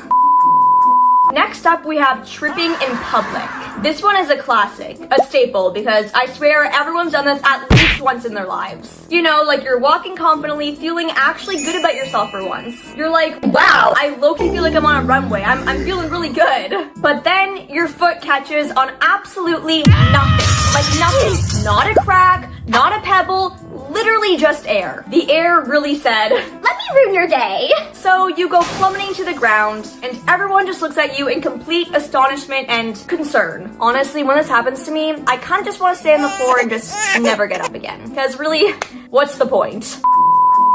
And if your body isn't failing you externally, oh, it certainly will internally. AKA, your stomach growling in a very quiet room. This one's honestly embarrassing for no reason, because really you can't control that. But it's still so humiliating. Because I swear it only ever happens when the room is completely silent. You know, when everyone's focused, when you can literally hear people breathing, you can hear pencils scratching, and you can even hear your own heartbeat even. Then suddenly, your stomach goes... It's like a demon trying to escape, like it's trying to audition for a horror movie. Like, I had this happen during a test once, and the room was literally funeral silent. Like, you could even hear the dust settling. And my stomach did this long, dramatic sound that honestly sounded like a dragon waking up from a 1,000-year slumber. And everyone turned. Everyone, even the teacher. And the teacher honestly looked at me like I had disturbed the peace of the world. And I'm sitting there pretending that it wasn't me because, like, why would I want to admit to that? That's so humiliating. But everyone knew because it was so incredibly loud that it only could have come from one direction, and that's where I was. And I'm sitting there pretending that it wasn't me because why would I want to admit to that? Like, no. Please, that was not my stomach. What? What do you mean? Anyway, if the stomach growl won't humble you, the sidewalk tango will. Because who else has tried to pass someone on a sidewalk or in a hallway, and you both decide to go the same way, so you start doing this weird waltz. I know it's happened to you, because it's definitely happened to me. I hate it. Because you're trying to pass someone, right? Like, okay, I'll just go around them. Easy. But then you both go the same direction. Like, I'm going right, then now they're going right. I'm going left, they're going... Like, we're going the same way all the time, and there's like no getting out of it. So now you're in this weird synchronized dance that none of you signed up for. You're basically doing a TikTok duo dance with a stranger. But there's no music, no choreography, just pure panic. Then you both do that awkward laugh like, Sorry, we just go around you. It's honestly a cry for help. And inside you're like, I can never show my face again. I need to leave Earth. Because nothing humbles you faster than doing the waltz with a random stranger. Anyway, moving on, let's talk about teeth. Specifically, when things get caught in there and nobody tells you. Because you know, you just ate your lunch and now you're smiling, having a good time, talking to people. Meanwhile, the salad you ate at lunch, it never even entered your stomach because it's all in your teeth. Like, I'm talking about you have a full garden in there. An entire botanical exhibit. And the worst part? You don't even know. Like, you're just going about your day, spreading smiles and leafy greens, apparently. Like, I remember one time I had an entire spinach leaf stuck in my teeth the entire day. And I'm not talking about a tiny piece here. Not even a little speck. This thing had roots, okay? Like, there was an entire ecosystem in that leaf. And I talked to so many people that day, like so many, and nobody told me. But yeah, no, eventually I went to the bathroom, looked in the mirror, saw this thing, and woo, I was real embarrassed. Anyway, if your teeth aren't embarrassing you enough, don't worry, cause your body definitely will. AKA the accidental fart. This one's absolutely humiliating because it's not only your body betraying you, it's your body betraying you loudly. Like you're just out here trying to live your best life, and then your butt decides to speak without permission. And it always happens when it's dead silent. Like, I'm not even kidding, the universe hits mute just for your butt to do this. One time I bent down to tie my shoe, and my body was like, Oh, we're bending? Perfect time to release a fart. So of course, you know, it just slipped out, and it was pretty loud. And the person next to me did that little, oh god. They didn't want to acknowledge it fully, but you can tell that they heard it. They didn't say anything, but by their face, I can just tell they were appalled. Moving on, who else finds it so embarrassing when your bag is open and you don't know? I do. I think it's low-key embarrassing. You know, like you're walking down the hallway or walking down the street, thinking you look kind of cute, thinking you look good. Meanwhile, though, your bag is fully open. Everything inside is just on a display. It's like a museum. Stuff is falling out. There's like receipts from 2019. There's weird pencils. Just things are just on a full-on display here. And then eventually someone decides to finally tell you that, Hey, your bag's open. and you have no idea how long you've been walking around like this for. Was it just a minute? Was it like the entire day? Like, I don't know. So you're kind of just standing there like, oh, this is so great. I love this for me. This is amazing. Anyway, who else has ever said you too at the worst possible time? Like, just picture this, okay? A waiter gives you your food and says, enjoy your meal. And your brain, instead of doing its job, just panics and goes, say something, anything. So, what do you respond with? Thanks, you too. Like what? Is the waiter gonna sit down with you to enjoy the meal as well? Like you're about to share a romantic dinner? Like, no! And the second it leaves your mouth, you're like, What am I doing? Why did I say that? and speaking of things that make you question your entire existence, why is pulling a push door so humiliating? Like, I feel it shouldn't be because it is just a door, but somehow it feels like a personal attack. Because, you know, you pull the door, it doesn't move. You pull again, harder, because you think you're somehow the Hulk, and still nothing, the door doesn't move. But now you're committed, okay? Because you've pulled twice, and people have Certainly seen you. then someone walks by, doesn't even break a stride, and pushes the door right open. And they do it so effortlessly, like the door was never the problem. You were. Because you literally were. You were pulling a push door, lady. But anyway, now you have to pretend like you were testing it. Like, Yeah, I knew that it was a push door, okay? but I want to make sure the door was designed right, okay? Like, whoever designed it, I want to make sure it actually works well. Obviously, that's a lie. You were just being dumb, but you can't let people know that. And if doors were enough of a threat, technology certainly is. Because sending a text message to the wrong person is the worst thing ever. Like, this is how people lose friendships, relationships, family, everything. It always causes drama. And it's embarrassing. You know, like you're ranting, you're full speed typing, your thumbs are going at a mile a minute, you're not even proofreading, you're literally possessed, okay? Your thumbs, they have a mind of its own. And then you hit send. You have instant relief. You're like, yes, I have spoken my truth. But then you look at the name and you realize, I sent this to the person I was talking about in the text! so now you're staring at your screen, not knowing what to do, because you sent the text that you were trash talking somebody about to the person you were talking to the person. Like, what do I do? Anyway, you're frozen, you're sweating, your brain is bargaining with the universe. You start praying to like every higher power, like, please let their phone be dead. Please let them never see the message. Please make their phone blow up. Then you consider just leaving Earth and moving to Jupiter, because that would be much better than ever facing this person in real life again. And kind of going with that one, who else has accidentally liked someone's post from like years ago? I'm guilty. Like, you know, you're stalking someone's profile. Don't lie. I know you've done this, okay? And you're scrolling deep, okay? Not just a little deep. You're like in the archives. You're back to 2017. You're basically an historian at this point. And then your finger slips and hits the like button. And the sound your soul makes when this happens, it's like a scream mixed with a window error. It's not pretty. Like, you immediately go into panic mode and you're like, oh my gosh, no! You unlike the post as fast as you can, but deep down you know that it's too late. You know that they got the notification. You know that they know you were scrolling deep. You're now a stalker. Sad times. And now, before we wrap up, we need to address the most awkward human ritual ever. Being sung happy birthday to. Happy birthday to you. Nothing, and I mean nothing, prepares you for this moment. You're sitting there, everyone's staring at you, the cake is in front of you like a spotlight, and you don't know what to do with your face. Do you smile? Do you laugh? Do you sing along? Do you look at the cake? Do you make eye contact? Who knows? Literally, who knows? And the song, it's so slow. Like, why does it feel like it lasts 45 minutes? So you're just sitting there like, Please, someone end this! blow out the candles for me, knock me out, just get me away. And then when it finally ends, everyone cheers for you like you're winning an award, which honestly I deserve after that because, whew, that was awkward. Anyway, these are just a few of the embarrassing things that we all go through as humans. Comment your most embarrassing moment down below because I'm sure it'll help us feel better about ourselves. And of course, thanks so much for watching. Bye! Turn back while you still can! They gave us homework on a Friday! School should honestly be illegal. The learning is confusing, the students are chaotic, the teachers are unpredictable, the school lunch is literally radioactive, and the rules make zero sense. But to really understand how insane school is, we need to break it down piece by piece. And the first category of chaos, students.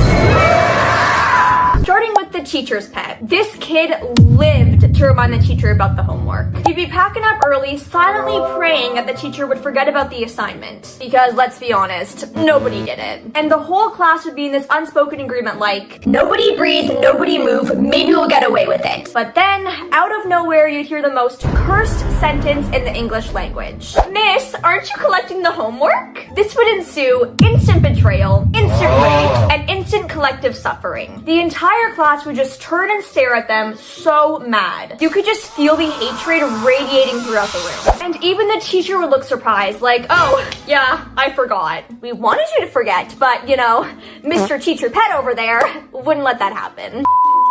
Then you had the kid that literally never showed up. They were essentially a ghost. They'd miss half the week, half the month, half the year, and suddenly just stroll into class like, Hey guys! with no explanation. Like, where have you been? But then they'd sit down and open their binder, which literally had nothing in it, and yet they'd somehow still pass the class with like a 78. Meanwhile, I'm over here studying my butt off and barely passing. Like, it's unfair. Then we also had the smart kid. This kid was an entirely different species. Like, they were probably built in a science lab. They'd literally finish a 6-page test before you even got your pencil out. Like, you'd still be writing your name on the test and they'd be done handing it to the teacher already. And then they'd literally be complaining when they get a 98. They'd be like, oh, I'm so dumb. I got a 98, not an 100. I got a 34. Please. Then there was the kid whose entire personality was TikTok. This kid didn't even speak English. They exclusively spoke in brain rot. Like, they'd only ever communicate in memes and weird noises. You'd go and ask them a normal random question like, hey, what page are we on? And they'd always respond with something so unhinged like, 6, 7. And all you can do is smile and nod, but eternally you are cringing because, please stop! Now we have the class clown. They honestly carried the entire school. This kid risked detention, suspension, and possibly even jail time just to make us laugh. They'd fall out of their chair on purpose, make random noises during silent work, and do the most unnecessary stunts just to break the tension. And honestly, they were the only reason why school was tolerable at times, so you know what? Thank you. But I will say the class clown didn't help everyone because there was always that one kid that desperately did not want to be at school. They walked in every morning like they were being held hostage, backpack half open, hood up, and honestly, it looked like their soul was gone. Every class, they just sit down and sigh dramatically while looking at their watch, counting down the seconds. And they'd say things like, I'm so done! Meanwhile, it's literally only 8:15 a.m. and school started at 8. And kind of going with that person, we of course have the sleeper. This kid literally slept through every single class. They slept through fire drills, through substitute teachers, through classwork, through literally everything. They were unconscious 90% of the time. But somehow, when the teacher called on them, they'd wake up from the dead, mumble the answer, and just go back to bed. It was honestly impressive. Now moving on, we have the teachers. Teachers were honestly the most unpredictable part of school. You never knew what version you were getting. It was like spinning a wheel every morning. Will today be peaceful? Chaotic?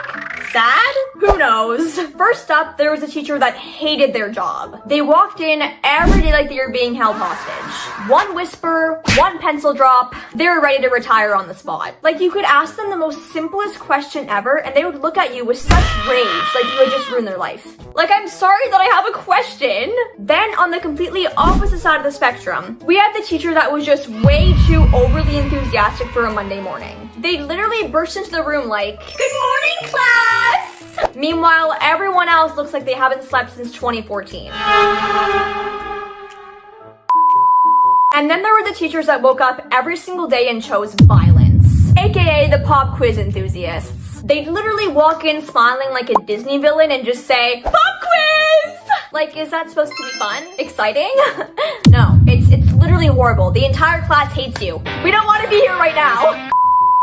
Now moving on, we have the substitute teachers. They were just a whole different kind of species because whenever you had a substitute teacher, the day was gonna be great. Because let's be honest, subs were the best. It was always essentially like a free period because you can kind of do whatever. And then the worst of them all, you had the teachers who would assign mountains of homework. Like, I'm talking about mountains of homework.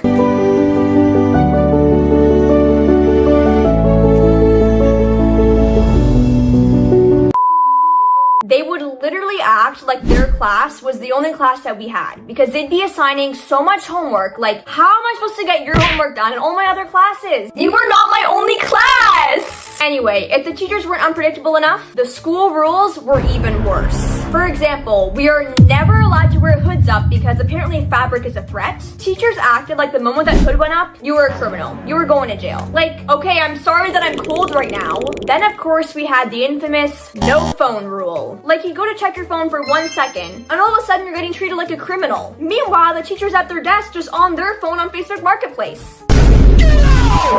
And then there was the no running in the halls rule. Like, I guess it could be a safety thing, but let's be so real. The break that we get between classes is not long enough. Like, how do you expect me to get from one side of the building all the way to the other side in time for my next class? It's nearly impossible, so of course I'm gonna have to run a little bit. But of course, because we're not allowed to run, the second your foot leaves that floor, you'll be yelled at. No running! Okay, Janet, but I'm gonna need more than just 1 second to get to my next class. I'm not the Flash. Name is Flash. And next up, honestly, the worst rule of them all, no bathroom breaks, or at least minimal bathroom breaks. Like, what? Like, you'd go and ask your teacher, Hey, can I use the washroom? and they'd look at you and have the audacity to ask, did you go before class? I didn't have to go then, but I have to go now. Now, some teachers were good and they would let you go, but others were just rude and they made you hold it. Like, I'm sorry, but my bladder, it needs to go! And another really infuriating rule, assigned seating. Like, what? I want to stay with my best friend, not Kyle. No offense, Kyle, it's just, I'm really close with her, and not that close with you, I'm sorry. And if the school rules didn't already prove that school was run by unhinged people, the cafeteria will definitely confirm it. Because whatever's happening in that kitchen needs to be studied by scientists. Like, the food was literally borderline radioactive. Every tray looked like it had survived a natural disaster. Nothing ever looked fresh, but it also looked too alive at the same time. Like, make that make sense. SpongeBob, could I get one with less fog? For example, the pizza, that thing bent like wet cardboard. You'd pick it up and it would just like fold in half. It was weirdly limp. And the mashed potatoes, those were not potatoes. It was definitely drywall paste. Like, that thing could patch a hole in a wall. The vegetables? Never green, just gray. Really, really gray. Like, I don't think vegetables are supposed to be gray like that, guys. That's very concerning. And then we had the milk. First of all, like, why are we drinking milk with pasta? I feel like that mix of tomatoes and milk is, I don't think they go that well together personally. So that already is kind of gross for me. But why are we not talking more about how clumpy the milk was? Why was the milk clumpy sometimes?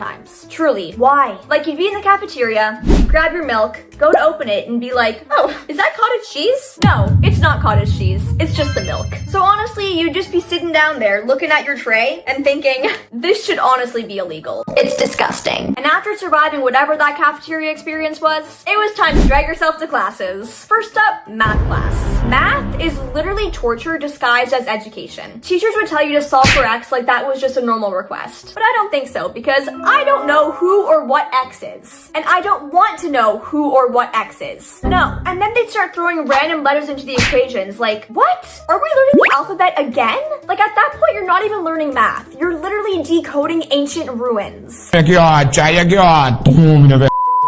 Anyway, then came science class, the class that had no middle ground. You'd walk in not knowing if you're about to take notes or take cover. Some days science class was peaceful, just watching a plant grow. And other days the teacher would be like, this substance is very dangerous, don't touch it. Okay, then why are we using it then? This seems dangerous. And then of course there was that one kid that treated the lab like it was their evil scientist origin story. The teacher would try to stop the kid, but it was too late because they were over here mixing up 10 million different solutions, which ultimately ended in disaster. Then next up we have English class. English was honestly just the teacher fighting demons. They'd ask, what does the blue curtain symbolize in scene 2? I don't know, it's just a blue curtain! But no, apparently the blue curtain symbolizes the weight of society and the author's trauma. Like, who would have known?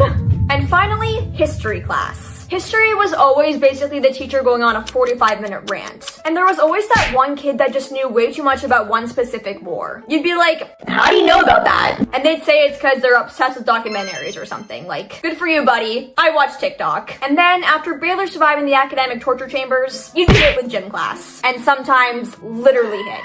Gym teachers loved making you run for absolutely no reason. You'd literally walk in still half asleep and th'd scream, 2 mile warm up! Like, what? Can't we just do do a stretch or something, not a run? And then if things couldn't get any worse, it would be time to play dodgeball. I swear everybody literally treated it like war. Students would be hiding behind each other for cover. They'd be dodging balls left and right and just throwing them around like cannons. And I swear, there was always that one kid that was always trying to end someone's bloodline. They'd be whipping that ball so hard that it almost took your head off. And don't even get me started on the try-hard kid. This student treated every gym class like it was the Olympics. They dive, sprint, jump, do flips, just trying to look cool. It never looked that cool. Like, relax, it's only second period. I barely digested my cereal. And after barely surviving gym class, you step into the school hallway to a live-action soap opera because school couples were dramatic.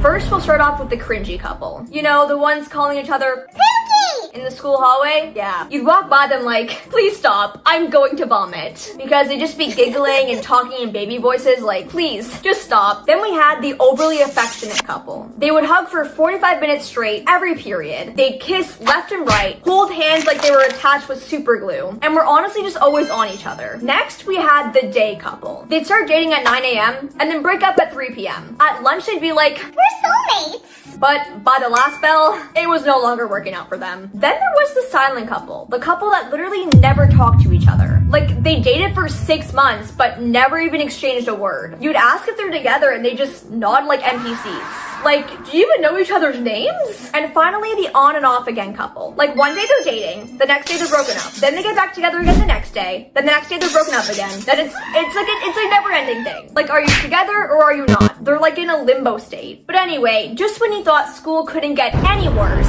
the universe hits you with the most stressful event of the year. Picture day. You'd stand in the line of doom, slowly approaching your fate, which will be the horrible, ugly picture taken of you. And usually this line, everyone was panicking, okay? They're asking, do I look okay? Is my hair fine? Is my makeup okay? Does my hat look fine right now? Everyone was honestly having a crisis because they could not allow themselves to look really bad in the yearbook. Even though no matter what I did, I always looked horrible in it. And the photographer, they always acted like they were shooting for Vogue or something. They tell you to twist your body in inhumane ways. They tell you to tilt your head, then tilt it more, and more and more and more and more and more, until you're like in a 90-degree angle. Like, no! Then they would also tell you to put your chin down, right? But then they wouldn't just stop you here. They would tell you to keep going and going until you're like crumpled up like this. Like, can I please just not stand here normally and smile?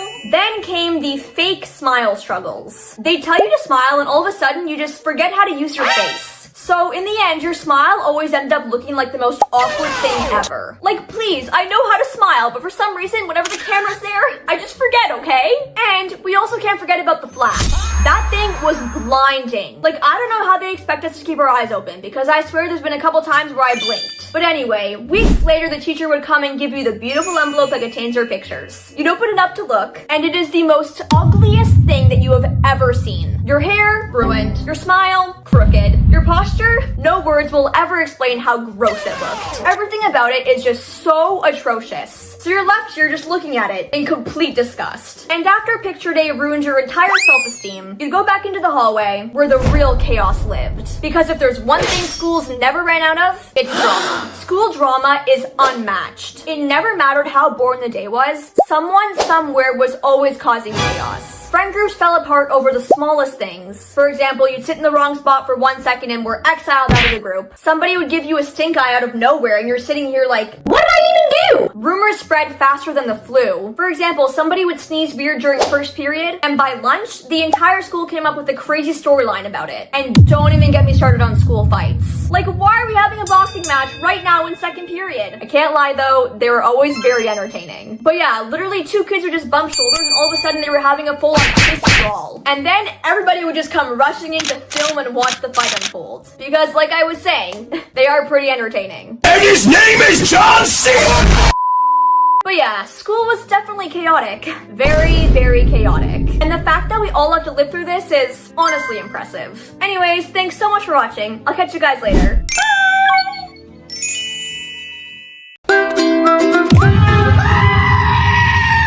They do this every time.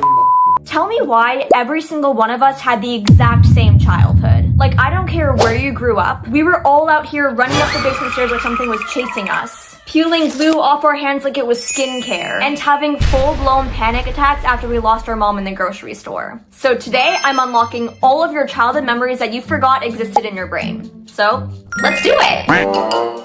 Starting off, we have stabbing erasers. Why did we all do this? Like, we'd be sitting in class, bored out of our minds, and all of a sudden we'd be like, what if I just violently attacked my eraser for no apparent reason? And the eraser would be sitting there in complete agony as we just stabbed it over and over and over again. I think it's safe to say that we were all kind of crazy. I honestly feel bad for all of our erasers. Then there was yelling into fans. Like, I swear, anytime I saw a fan growing up, I would immediately run over to it and just... It was like our childhood version of auto-tune. I even remember one time I yelled so long into a fan that I got dizzy and literally fell over. My mom thought I fainted. But no, it's just I was yelling into the fan for literally 20 minutes straight because I was just obsessed with the sound that it made. I thought it was the coolest thing. Now let's talk about slides. You know, the slides of the playgrounds that got so hot in the summertime that it literally burnt you.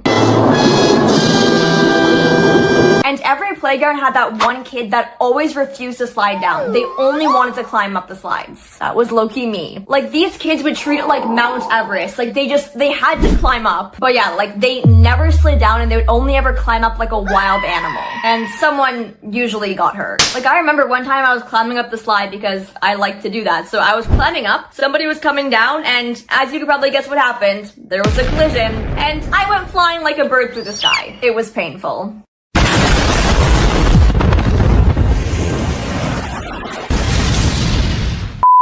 Now, who remembers Elmer's glue? You know, that white glue that had everyone in a chokehold in 2018 because we all used it to make slime? Well, I remember also using it as a hand mask. I'd be putting it all over my hand and just peeling it off like it was some sort of weird exfoliant thing. But on our hands, I guess. Like, I'd be sitting there pouring it all over my hand and telling people, stop talking to me, I'm doing my skincare. And if someone touched it before it dried, you'd get mad at them. Moving on, we have pretending to be asleep in the car. This one was literally an art form. You'd hear the car slow down and immediately just go limp. Get up! And we all did this because we so desperately wanted to get carried inside. But looking back, I totally get how that was probably really annoying for our parents. So I understand why mine would always tell me to wake up. I'd never listen though because I needed to get carried inside. It made me feel like royalty. So I'd always pretend to be asleep still because I needed to get my way.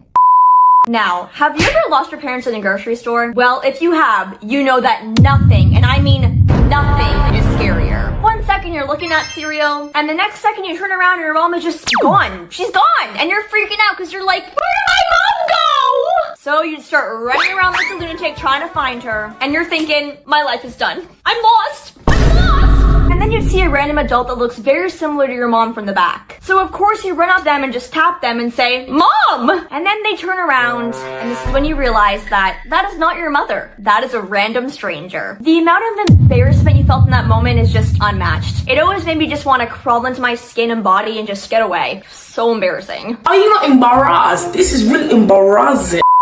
Now, who else's parents acted like turning on the lights in the car at night was illegal? No, don't, we'll crash! Then they'd act like the police was coming for you. Like, I can actually drive now, and I tried testing this out. So I turned it on one time when I was driving at night, and I was able to see completely fine. So I think our parents are honestly just babies. Now moving on to childhood myths. Because kids will believe anything. I know I did. Like, for instance, never swallow gum because it will stay in your stomach for 7 years. Cracking your knuckles give you arthritis. If you swallow a seed, a tree will grow in your stomach. Toys come to life at night. I blame this one on Toy Story. You are a toy! Anyway, there's a lot of them, but I remember one time I swallowed a piece of gum, and I genuinely thought my life was over. I was like, I'm done. I remember thinking, well, it was nice knowing ya. Like, what do you mean? I just swallowed gum. Why are you freaking out at the age of 9 right now? I was far too gullible. And then there were mysteries we tried to solve. Like, who else tried to catch the fridge light turning off? I definitely did. Like, I swear we all thought we were detectives or something. You'd open the fridge slowly like, I'm gonna catch you this time! And you never did. The fridge always won. Which makes sense because, like, why would that even work? How would we even catch that happening? I don't know. We were kinda dumb. Moving on, I remember getting in trouble and being sent to my room and immediately pulling these moves behind the door. And don't even lie, I know you did this too. Because we couldn't show this anger in front of our parents, or we'd likely get in trouble. So, we did it in the comfort of our own rooms behind our door, where only our teddy bears could see. But anyway, the second we calmed down, we were right back to playing the most intense games ever. We would play the infamous Don't Let the Balloon Touch the Floor. This game literally turned every kid into an Olympic athlete. You dive, roll, jump, just trying to do anything to keep this balloon in the air. And if it touched the floor, you'd be like, well, we failed. The world is literally over. We had to keep the balloon in the air at all times. I remember I literally played this game for hours on end with my brother. One time I even dove so hard for it that I hit my body on the couch and got the wind knocked out of me. And my brother didn't even check on me. He was just too concentrated on trying to keep the balloon in the air. So I was there like in pain trying to breathe and he was like, get out! And speaking of injuries, why did we all think getting a cast was the coolest thing ever? You'd see a kid with the cast in school and just think, wow, I want to be like them. Like, everyone wanted to sign in. Everyone was just bowing at their feet like they were some sort of celebrity. Meanwhile, the kid is like, I'm in pain! We didn't care because we thought casts were so cool. And don't lie, I know you wanted one so bad because I definitely did. Which, looking back, I don't know why we thought it was so cool, because if I broke my arm now, I would cry because I need my arms to do stuff. Like, that would be so immobilizing. Anyway, another thing we did was thinking that closing your eyes in a shower was a massive risk. You'd shampoo your hair and close your eyes for 1 second, and suddenly you're having a panic attack thinking, ah, there's a monster! It's gonna get me! So what would you do? You'd rinse your eyes off as fast as you could like a competition because you wanted to make sure there was no monsters there. But yeah, me as a kid, I would never let myself close my eyes, even if soap got in there, because I couldn't risk it. And finally, the greatest childhood mission of all, staying up past your bedtime. You'd be sitting there watching a movie with your parents, and you suddenly realize, hey, it's past my bedtime! But here's the thing, your parents don't know yet. So, what do? You hold your breath and you don't move a muscle. Because you couldn't let them realize that it was past your bedtime. You wanted to stay up. Because staying up late as a kid was the coolest thing ever. You were basically a rebel. But no matter how silent or still you sat, your parents always noticed. And just like that, you were off to bed sad because your mission failed. You were no longer a cool kid.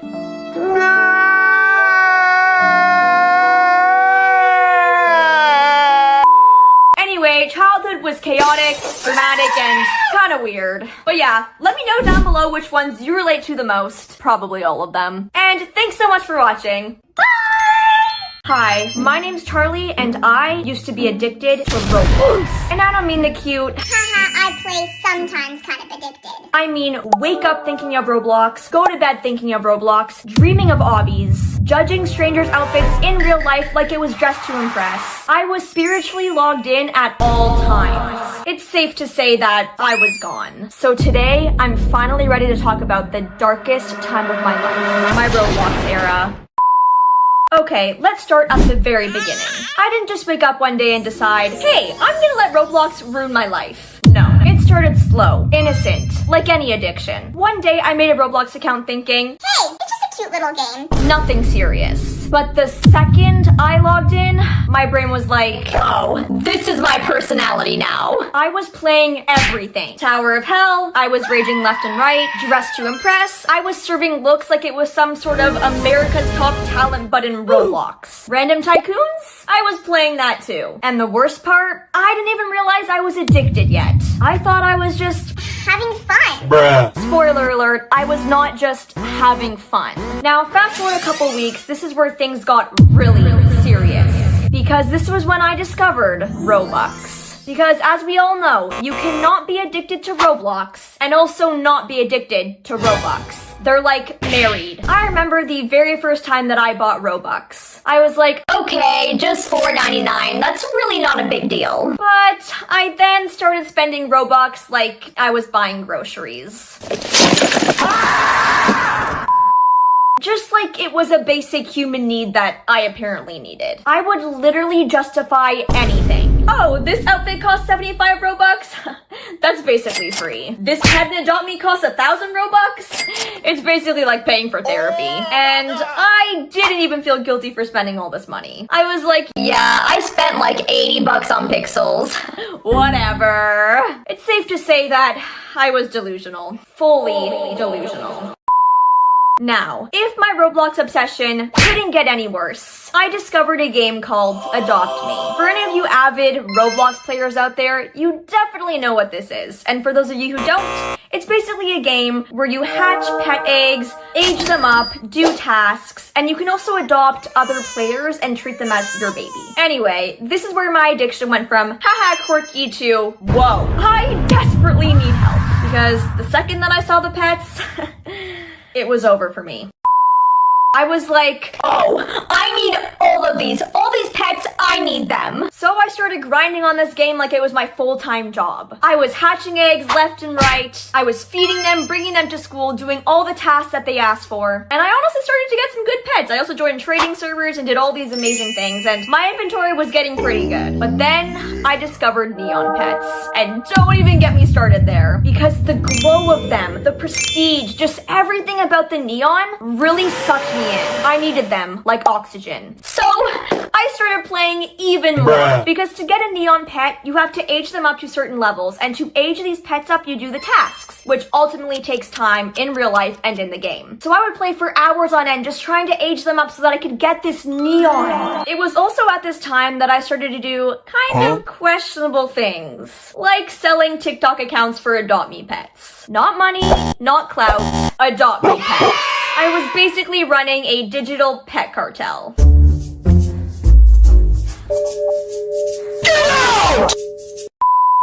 So what I would do is I would basically grow these TikTok accounts to a certain following by posting viral content, and once the accounts would hit a certain follower threshold, I would then reach out to people on Discord and be like, hello, I have a TikTok account that has 100k followers. Can you please give me Adopt Me pets for it? And not gonna lie, this was actually quite successful because my inventory started to look real good. I got amazing Adopt Me pets for these accounts. So it was kind of worth it, but it really worsened my addiction.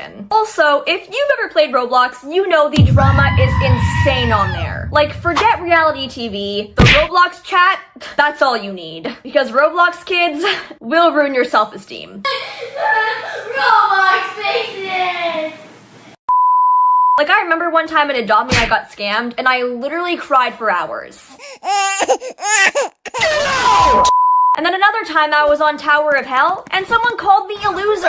Also cried for hours. I was always fighting for my life on that game, which is another reason why this addiction was really not healthy for my mental health. Every day was essentially a new trauma. This is also when I realized I wasn't okay. I started to notice that I would go to bed thinking of Roblox. I would wake up thinking of Roblox. I was always thinking about Roblox. I would even hear the oof sound effect in real life. It was that bad. I definitely needed help to break this addiction, but I just loved the game too much to stop. However, this all changed one day when I was in class, not paying attention, and my teacher asked me a question. What's the answer? And since I wasn't paying attention, I didn't hear her, so I ultimately didn't reply. But she ended up asking the question again, and this time I did hear her. And without thinking, I literally said, sorry, I was AFK. What?